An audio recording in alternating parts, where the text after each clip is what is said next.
जय हिंद साथियों, मैं अपने इस वीडियो में आपका पुनः स्वागत करता हूं। दोस्तों, आज हम लोग बात करेंगे विद्युत चुंबक क्या है या इसी को अस्थायी चुंबक भी कहते हैं। साथ ही साथ हम लोग स्थायी चुंबक किसे कहते हैं इसके बारे में भी चर्चा करेंगे। तो इन दोनों चीज़ों को पढ़ने से पहले थोड़ा सा हम बात करते हैं चुंबक क्या चीज़ होता है।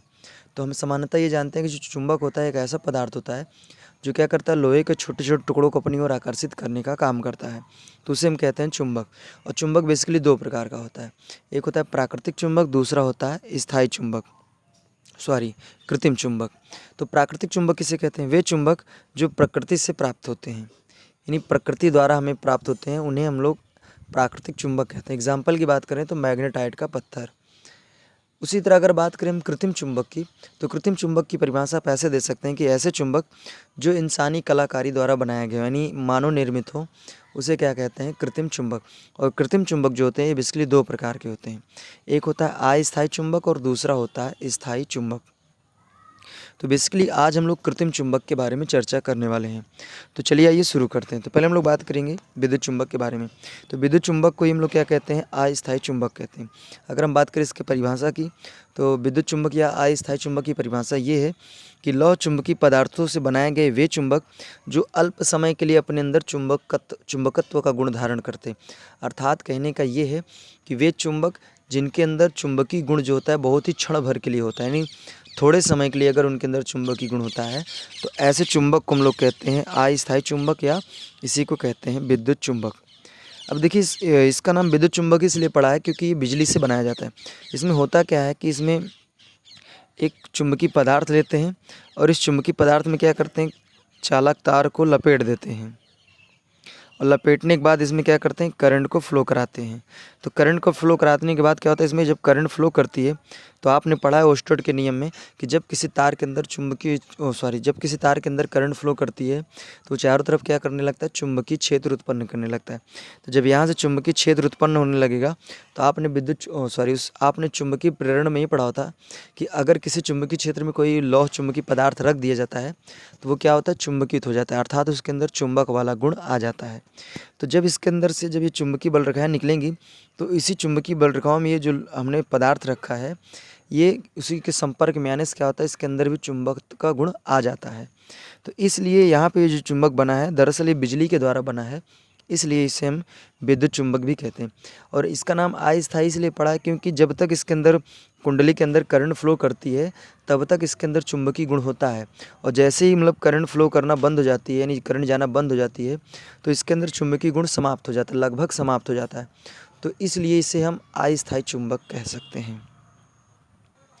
अगर हम लोग बात करें कि विद्युत चुंबक सामान्यतः किस पदार्थ से बनाया जाता है, तो ज़्यादातर जो है जो विद्युत चुंबक होता है वो नर्म लोहे से ही बनाया जाता है। अगर बात करें विद्युत चुंबक की प्रबलता, अर्थात कहने का ये है अगर हम विद्युत चुंबक को ज़्यादा शक्तिशाली बनाना चाहते हैं तो हम लोग क्या क्या कर सकते हैं। तो पहला नंबर तो आप जो यहाँ पे आप तार लपेटे हैं इसमें ज़्यादा से ज़्यादा अगर आप करंट को फ्लो करेंगे तो ये ज़्यादा शक्तिशाली चुंबक बनेगा। दूसरा नंबर, आप ये जो यहाँ पे पदार्थ रखें वो अगर जितना ज़्यादा बेस्ट आप पदार्थ रखेंगे उतना ज़्यादा शक्तिशाली चुंबक बनेगा। इसके लिए अगर बात करें कि सबसे ज़्यादा बेस्ट कौन है, तो सबसे ज़्यादा बेस्ट होता है नर्म लोहा। अगर नर्म लोहे के ऊपर अगर आप कुंडलन करके उसमें करंट फ्लो कराते हैं तो ज़्यादा शक्तिशाली चुंबक बनता है। अगला आप ये कर सकते हैं, जैसे इसमें जो यहाँ तार लपेटे गए हैं इसके अगर आप फेरों की संख्या बढ़ा देते हैं यानी ज़्यादा फेरे कर देते हैं तब भी ज़्यादा शक्तिशाली चुंबक बन जाता है। तो प्रबलता बढ़ाने का ये मतलब तरीका है। अगर अब हम बात करें कि जो विद्युत चुंबक होता है इसका यूज कहाँ होता है, तो हालांकि इसका कई जगहों पे यूज होता है। आपने मतलब कभी यूट्यूब में अगर शॉर्ट्स वगैरह देखा होगा, शॉर्ट्स वीडियो, तो उसमें आपने देखा होगा कि क्रेन होती है जो क्या करती है, उसमें रिंग टाइप का ऐसे बना होता है और वो क्या करती है, ऐसे आती है, जैसे इधर मान लीजिए लोहा बहुत सारा रखा है तो उसको आती इधर से चिपकाती है यानी उठा लेती है, उसके बाद इधर ले जाके छोड़ देती है यानी गिरा देती है। तो आपने नोटिस ये किया होगा कि जैसे अगर ये मान लीजिए चिपका तो ली लेकिन यहाँ पे छोड़ कैसे देती है, तो दरअसल उसमें इलेक्ट्रोमैग्नेट ही लगा होता है यानी विद्युत चुंबक ही लगा होता है। जब इधर उसको पकड़ने के लिए आती है तो उसके अंदर करंट फ्लो करा देते हैं तो उसके अंदर चुंबकत्व का गुण आ जाता है। फिर इसके बाद उसको पकड़ के जब इधर जहाँ गिराना होता है जब वहाँ पे ले जाते हैं तो करंट को फ्लो कराना बंद कर देते हैं। जिस वजह से उसके अंदर चुंबकत्व का गुण खत्म हो जाता है और इसी कारण वो क्या करता है, लोहे को छोड़ देता है और लोहा वहाँ पे गिर जाता है। तो बड़े बड़े जो लोहे की फैक्ट्रियाँ होती हैं, वहाँ पे लोहे को एक जगह से दूसरी जगह पे उठाने के लिए हम लोग क्या करते हैं, विद्युत चुंबक का यूज क्रेनों में करते हैं।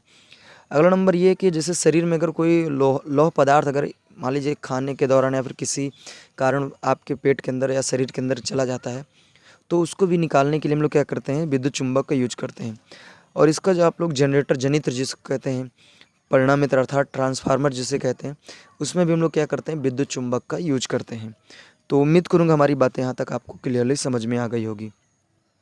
अब हम लोग बात करते हैं स्थायी चुंबक क्या होता है। तो सामान्यतः स्थायी चुंबक जो होता है ये भी लौह पदार्थों से ही बनाया जाता है, लेकिन इसके अंदर एक खासियत ये होती है कि इसके अंदर जो चुंबकीय गुण होता है ना, वो बहुत ज़्यादा समय के लिए होता है। यानी कहने का अर्थ ये है कि जैसे विद्युत चुंबक में बहुत थोड़े समय के लिए चुंबकीय गुण रहता था, उसके बाद चुंबकीय गुण खत्म हो जाता था। लेकिन स्थायी चुंबक में क्या होता है कि इसमें चुंबकीय गुण जो होता है बहुत दीर्घ, यानी बहुत ज़्यादा लंबे समय के लिए इसके अंदर चुंबकीय गुण विद्यमान रहता है। अगर बात करें इसके गुण की, तो पहला नंबर तो इसका गुण ये होना चाहिए कि उच्च धारणशीलता होना चाहिए। अर्थात कहने का ये है कि ये ज़्यादा बड़े एरिया में चुंबकीय क्षेत्र का निर्माण करना चाहिए। इसके अंदर पहला नंबर तो ये गुण होना चाहिए। और दूसरा नंबर ये है कि इसके अंदर निम्न निग्राहिता होना चाहिए। निग्राहिता का मतलब ये है कि इसका जो चुंबकीय गुण है वो ज़्यादा कम नहीं होना चाहिए। नहीं, कहने का मतलब है समय के साथ इसका चुंबकीय गुण जो है वो कम नहीं होना चाहिए। चुंबकीय गुण जैसा पहले था वैसे ही बरकरार बना रहना चाहिए।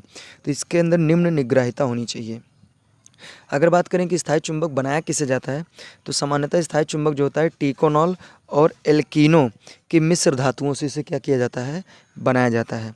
तो उम्मीद करूँगा आज हमने बात किया विद्युत चुंबक या इसी को अस्थायी चुंबक, और साथ ही साथ स्थायी चुंबक क्या होता है, सारा कुछ हमने डिस्कस करने का प्रयास किया और आपको ईजिली समझ में भी आ गया होगा। तो दोस्तों आप हमें इंस्टाग्राम और फेसबुक में फॉलो कर सकते हैं। लिंक जो हमने डिस्क्रिप्शन बॉक्स में दे रखा है, वहाँ विजिट करके फॉलो कर सकते हैं।